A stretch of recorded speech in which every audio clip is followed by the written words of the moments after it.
Mesdames et messieurs, bonsoir et merci d'être au rendez-vous de cette session d'information sur Canal 3 Bénin. Voici les titres du journal. Gaston Dossoui effectue une descente sur le site de construction de la zone économique spéciale de Glodjibé. C'est la toute première visite du ministre de l'Agriculture, de l'Élevage et de la Pêche depuis le démarrage des travaux en avril 2021. L'autorité est allée s'imprégner du niveau d'avancement des travaux et les conditions d'installation des investisseurs pour la transformation agro-industrielle. Les détails dans un instant. Sur le plan sanitaire, nous parlerons du financement des plans d'approvisionnement des contraceptifs dans les pays membres de la CEDEAO. C'est à travers un atelier régional de 3 jours organisé par l'Organisation ouest-africaine de la santé en collaboration avec ses partenaires, en particulier l'USAID. Les assises de Cotonou permettront aux États membres de mutualiser leurs efforts en vue de l'approvisionnement continu en produits de planification familiale. Nous ferons également dans ce journal le bilan du Hajj 2022 qui, selon les organisateurs, est une parfaite réussite. La preuve, l'Union islamique du Bénin et divers autres acteurs ayant œuvré pour le voyage des pèlerins à la Mecque sont satisfaits du déroulement des activités. Ils l'ont fait savoir à travers un atelier tenu avec les sociétés prestataires agréées. Occasion donc d'ouvrir aussi les perspectives pour l'année prochaine. Voilà pour les titres. Mesdames et messieurs, à nouveau, bonsoir. Le ministre de l'Agriculture, de l'Élevage et de la Pêche était ce mardi sur le site de construction de la zone économique spéciale de Glodjibé. C'est sa toute première visite depuis le démarrage des travaux en avril 2021. Gaston Dossoui est allé s'imprégner du niveau d'avancement des travaux et les conditions d'installation des investisseurs pour la transformation agro-industrielle. Occasion pour le ministre de rassurer les uns et les autres sur la disponibilité de la matière première pour alimenter les usines de transformation qui se mettent progressivement en place. Nous allons suivre. La zone économique spéciale de Glodjibé reçoit ce mardi 13 septembre la visite du ministre de l'Agriculture, de l'Élevage et de la Pêche. Gaston Dossoui, qui est l'un des acteurs de la mise en place de ce projet, vient aux nouvelles en ce qui concerne l'état d'avancement des travaux. Les directeurs généraux de l'APS et de la CIPI Bénin donnent ici les détails sur les différentes phases du projet, le rythme des activités et ce à quoi va ressembler la zone économique au thème de la mise en œuvre du projet. Le ministre de l'Agriculture fera ensuite une visite de terrain. D'abord l'usine de transformation des noix de cajou, dont les travaux de construction sont presque à terme, l'entrepôt de 6 000 tonnes de noix de cajou dont les conditions de conservation ont été saluées et enfin le centre de formation au métier du textile qui abrite 600 jeunes en formation. Au terme de la visite, le ministre exprime sa satisfaction. Il a fallu une volonté politique forte et un suivi permanent de l'autorité pour que ces choses-là se mettent en place et que personne ne se déroge à la célérité, à la prévisibilité, à l'anticipation. C'est ce à quoi on nous a habitués maintenant. Et c'est la grande école que le président Patrice Talon a ouvert pour les 4 Béninois. J'ai le cœur soulagé. La parole est devenue réalité.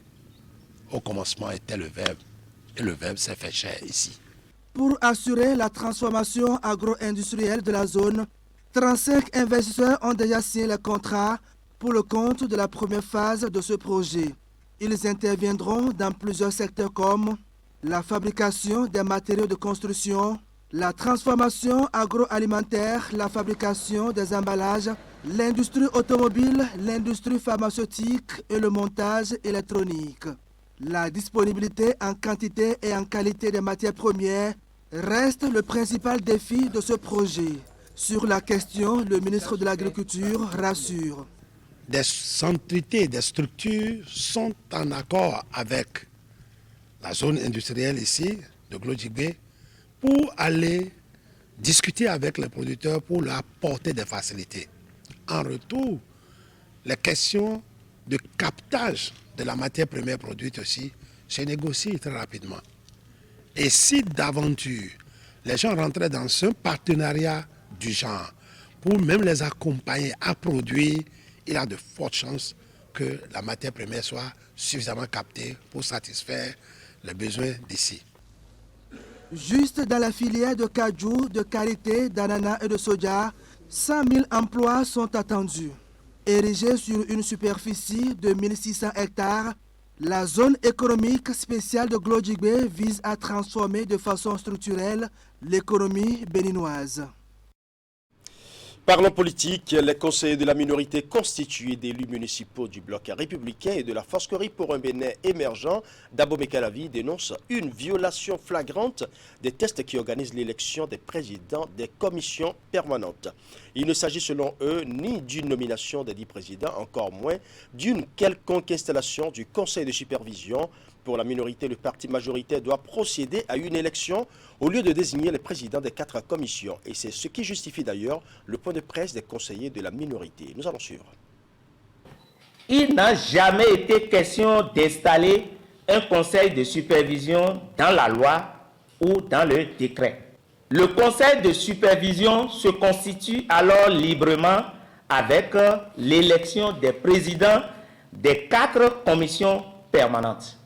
Le préfet du département de l'Atlantique, en réponse à la préoccupation du conseiller BR, a dit en ces termes: nous perdons déjà trop de temps dans le développement de la commune, que les partis politiques sont responsables de la gestion des communes, que l'UP a la majorité à Abomey Calavi et qu'il a reçu instruction de l'autorité pour lire les noms des présidents de commission et les installer. Qu'il n'y a plus d'élection à faire au nom de la majorité et que si les conseillers minoritaires BR et FCBE ne sont pas d'accord à la lecture, qu'ils peuvent sortir de la salle au risque de se faire dégager avec l'aide de la police. Ces propos du préfet sont en contradiction avec les actes posés dans la salle, simplement parce que si le développement de la commune d'Abomey Calavi est problématique, ce n'est pas de la responsabilité de la minorité constituée des élus BR et FCBE, mais de la mauvaise gestion des dirigeants de la majorité UP d'Abomey Calavi. Selon le préfet, les partis politiques sont responsables de la gestion des communes. Quelle est alors l'appréciation du préfet dans les réformes actuelles qui séparent les fonctions politiques des fonctions purement administratives et techniques au niveau de nos communes? Le préfet a aussi dit que l'UP a la majorité et qu'il a été instruit pour lire les noms des présidents de commission. Chers journalistes, voilà un préfet qui doit veiller au respect de la loi et qui vient dans sa tenue de commandement violer la loi. Dans sa tenue de commandement, le préfet veut utiliser la force républicaine pour dégager des élus qui ne demandent que le respect et la conformité à la loi. Cela est vraiment inquiétant. Et nous voulons appeler le ministre de la décentralisation et le président de la République, notre leader charismatique, M. Patrice Talon, à garantir la sécurité des élus minoritaires que nous sommes désormais dans nos sessions. Le préfet qui dit aussi que le BR est un parti majoritaire dans le septentrion. En analysant cette situation, le préfet qui, dans sa tenue de commandement, dans une séance publique, renvoie la majorité de BR dans le septentrion, mettant ainsi à mal la cohésion et l'unité nationale voulue par le chef de l'État à travers les réformes du système partisan. Assurez-vous aussi bâtisse du présent. Parlons médias à présent avec l'installation du nouveau bureau directeur du Conseil national du patronat de presse et de l'audiovisuel. Ce lundi, Évariste Rodonou est installé dans ses fonctions de président du CNP à Bénin après l'Assemblée générale qu'il a porté à la tête de la fêtière des patrons de presse pour un second mandat. La cérémonie d'installation a eu lieu à la Maison des médias Thomas Menyassa à Cotonou. Nous allons suivre. 3 nouvelles années pour Évariste Rodonou à la tête du Conseil national du patronat de la presse et de l'audiovisuel. D'autres patrons de presse rejoignent le nouveau bureau directeur au sein duquel plusieurs autres membres conservent leur fauteuil. L'installation de la nouvelle équipe sortie de l'Assemblée générale ordinaire du 11 août dernier commence par la lecture du procès-verbal de ce conclave. Une seule liste a été retenue et soumise au vote. Une fois les élections conjuguées au passé, l'heure est désormais à la diversification des ressources et des sources de financement de la presse. L'investiture de ce jour confirme la bonne santé de notre fêtière, malgré les tourmentes inhérentes à toute activité humaine. Nous devons continuer les réformes pour qu'advienne un CNPA plus fort et plus crédible. Nous comptons sur l'ensemble des acteurs de la presse.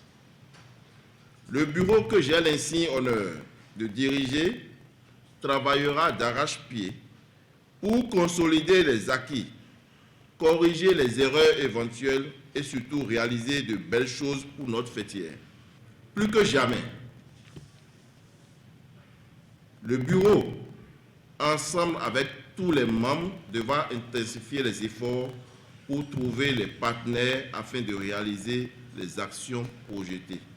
La fêtière des professionnels des médias et d'autres acteurs de la presse entendent jouer leur partition aux côtés de la nouvelle équipe du patronat pour une réussite de sa mission. Mes sincères félicitations. Il est important d'aller au travail parce que les challenges sont grands. Les challenges pour notre presse, pour notre maison des médias, pour les acteurs des médias, pour les patrons de presse. Parce que pour nous, employés des entreprises de presse, nous ne sommes pas contents de nos patrons.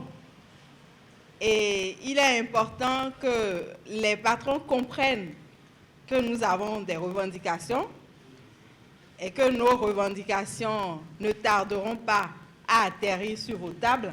Je voudrais leur dire bravo et souhaiter plein succès à la mandature numéro 7 qu'il a la chance de diriger, loin des phares et des dards, loin de toute turbulence et d'orage qui pourrait emporter, mais je sais qu'il est un bon pilote.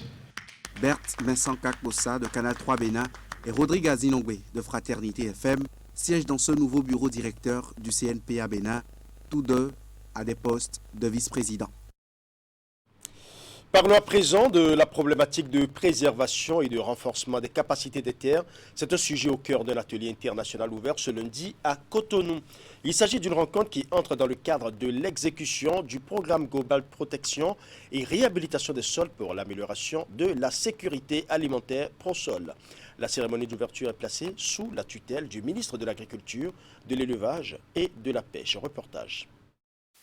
Un gratin de spécialistes des questions agroécologiques venus d'Afrique et d'Asie est réuni ici à Cotonou pour évaluer les efforts déployés dans le cadre de la mise en œuvre du programme global protection et réhabilitation des sols pour l'amélioration de la sécurité alimentaire ProSol.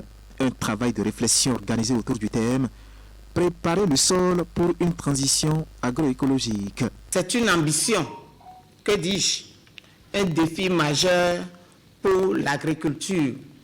Au regard des dernières catastrophes écologiques observées au niveau mondial, à savoir les inondations, les sécheresses, les extrêmes thermiques, etc., la transition agroécologique devient une obligation pour nos pays.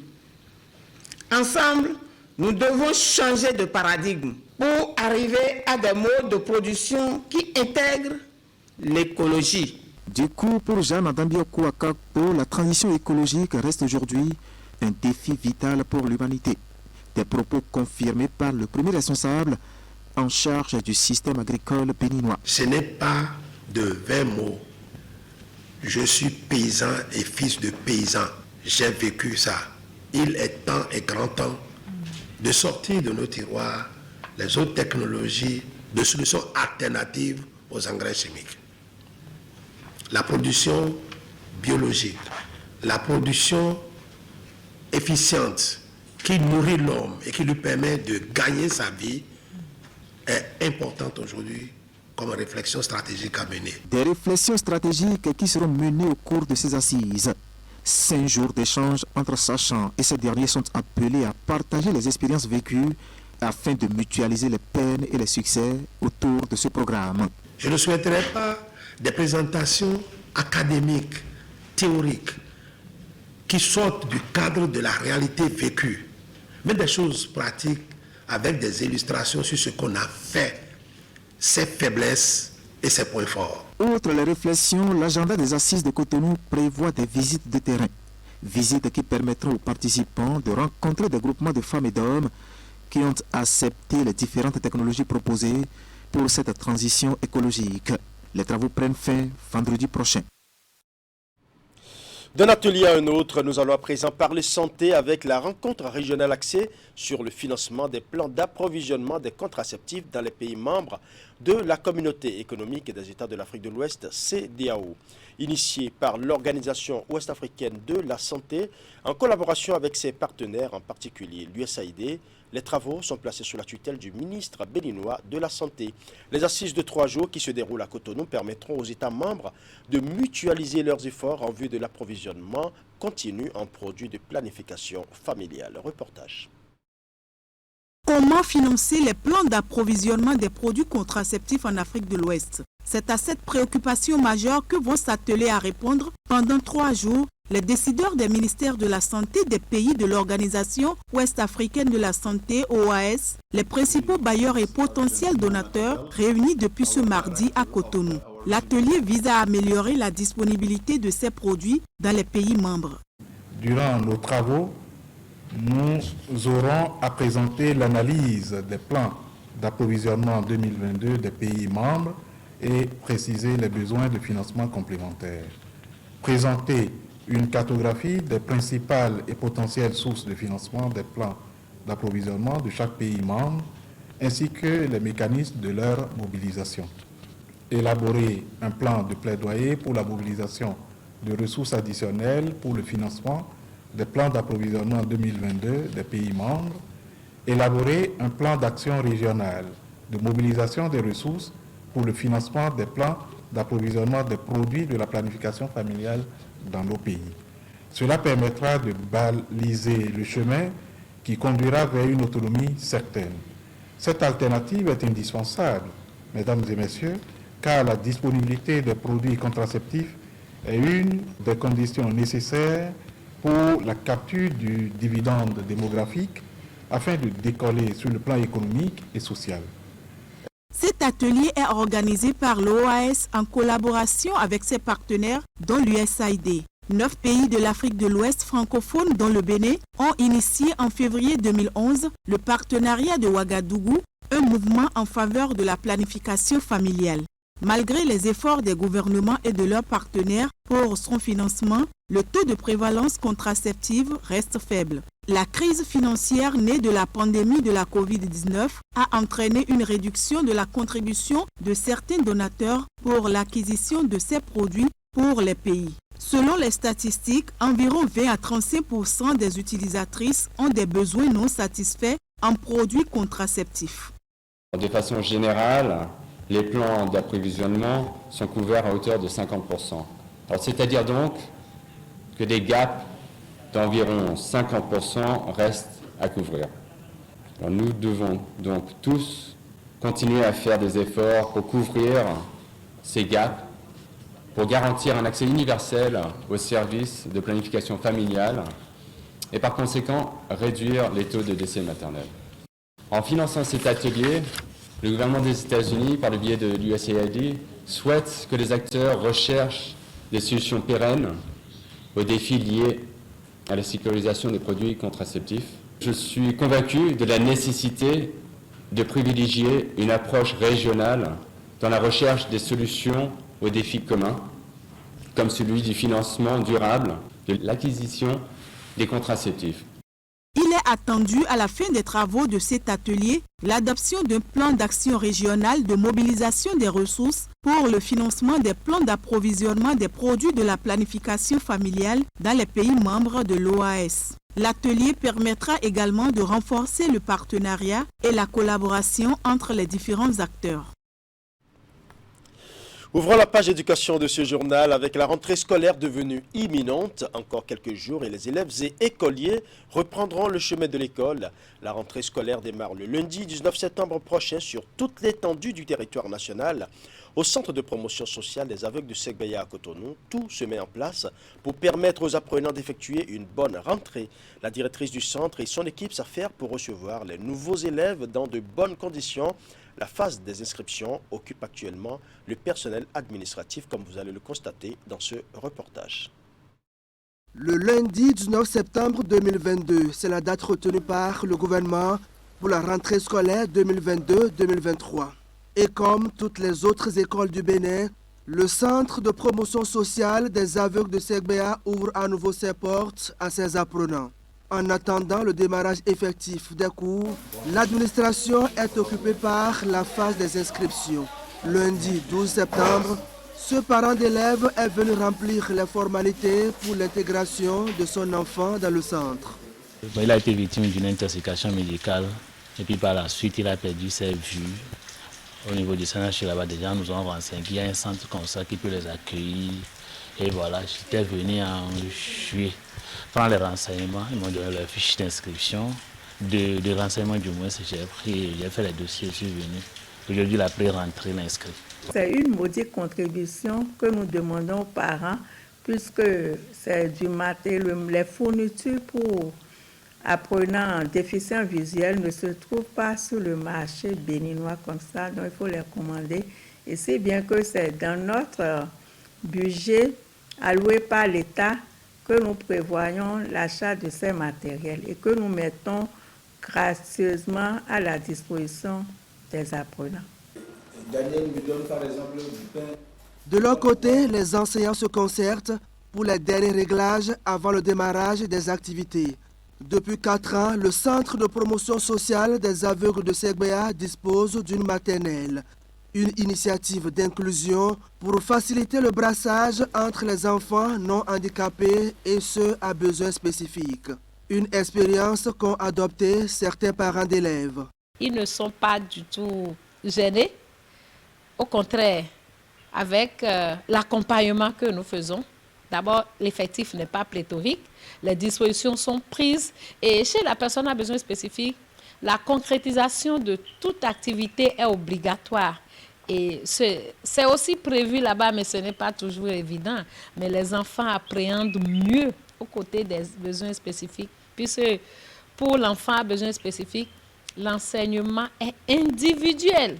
Et on le généralise sur tous les autres enfants. Et c'est un véritable bénéfice pour eux.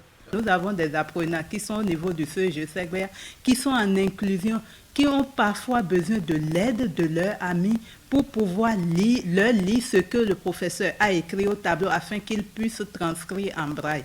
Donc la socialisation commence déjà dès le bas âge afin que ce don-là ou bien cette aide-là soit vraiment spontanée au niveau de ces autres apprenants qui n'ont aucune déficience, aucun handicap. Si le gouvernement peut nous aider, au lieu que ça s'arrête au niveau de la maternelle, qu'on puisse le continuer au niveau du primaire et déjà au secondaire, je crois qu'on n'aura plus de problème même à l'université. Le centre dispose également d'un internat pour favoriser les conditions d'apprentissage à ses apprenants. Les conditions pour y accéder sont bien déterminées. La priorisation, c'est vraiment les enfants dont les parents vivent très loin, très éloignés de Cotonou. Donc Cotonou est environ quittant par exemple Komé, Dogbo ou autres, pour vraiment permettre à ces enfants d'avoir vraiment le droit à l'inscription et pouvoir rester dans un cadre adéquat pour pouvoir vraiment suivre l'éducation, suivre l'enseignement que les professeurs et les maîtres leur donnent. La plus grande difficulté des apprenants, c'est là au moment où un apprenant a plusieurs handicaps. Et à part la cécité, il y a d'autres qui ont des handicaps associés.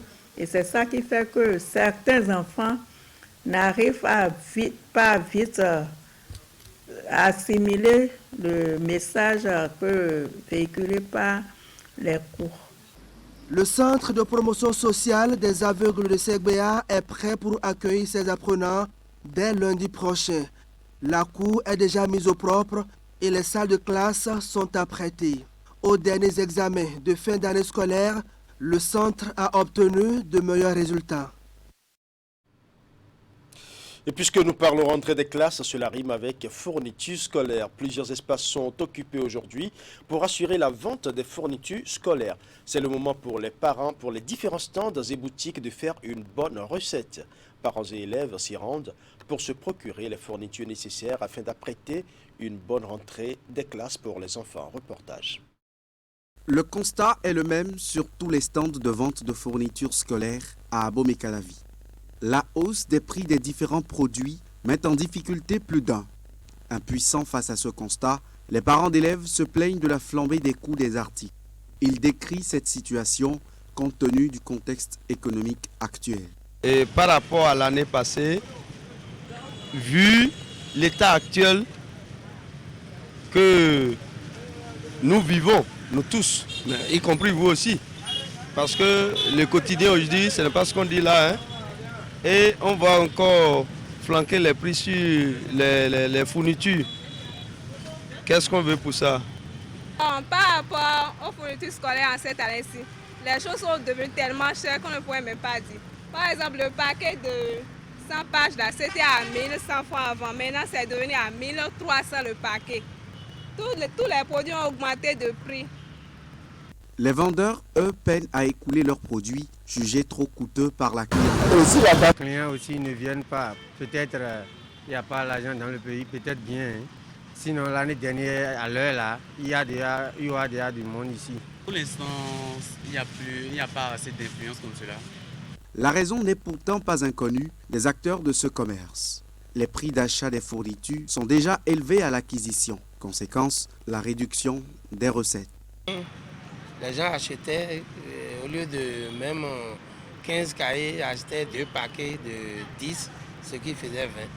Mais aujourd'hui, les gens n'ont pas d'argent. Ou bien il y a une crise, je ne sais pas, que les gens n'ont pas d'argent. Les gens n'ont pas d'argent et ce qui fait qu'ils n'achètent pas la totalité de ce qu'ils devraient acheter pour leurs enfants. Malgré les prix, les parents sortent pour le moment au compte-gouttes pour s'acquitter de ce devoir vis-à-vis de leurs enfants. Une note de religion dans ce journal. L'organisation du Hajj 2022 est une réussite. L'Union islamique du Bénin et divers autres acteurs ayant œuvré pour le voyage des pèlerins à la Mecque sont satisfaits du déroulement des activités. Le bilan est fait ensemble avec les sociétés prestataires agréées à travers un atelier qui s'est tenu ce mardi à Cotonou. Occasion donc d'ouvrir les perspectives sur l'année prochaine. William Cliquant pour les détails. L'atelier bilan du Hajj 2022 est un débriefing général de toutes les activités menées pour le pèlerinage à la Mecque.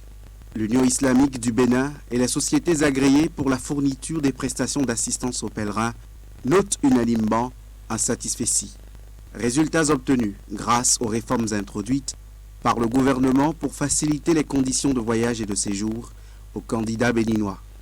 C'est le lieu de remercier le COS Hajj pour avoir fait diligence et spécialement l'Agence de gestion de la logistique des officiels AGLO pour avoir fait preuve de professionnalisme. Le Hajj 2022 étant un Hajj test, le tout premier après les réformes engagées par le gouvernement du président Patrice Talon, il est nécessaire de marquer ensemble un arrêt pour évaluer et surtout faire un bilan des résultats obtenus au regard du nouveau contexte d'organisation du Hajj. Ces travaux capitalisent donc les acquis de cette année afin de scruter l'horizon pour des Hajj davantage réussis dans les années à venir. Là, on était logé premièrement, je crois qu'on était descendu d'abord à Médine. Et je vous assure, c'est des hôtels de 5 étoiles qu'on nous avait donné ce jour. On ne s'attendait pas à ça. Parce que si les gens qui ont été avant nous, quand tu racontes des trucs, c'est comme si tu parles à Mecque une fois, c'est que la prochaine fois, tu n'auras plus envie de partir. Mais c'est tout à fait le contraire. Des hôtels qui étaient à peine à 5 minutes des lieux de prière. Or, auparavant, on nous disait que c'est des kilomètres que tu allais faire avant d'aller à la mosquée. Arriver à la Mecque aussi, c'était la même chose.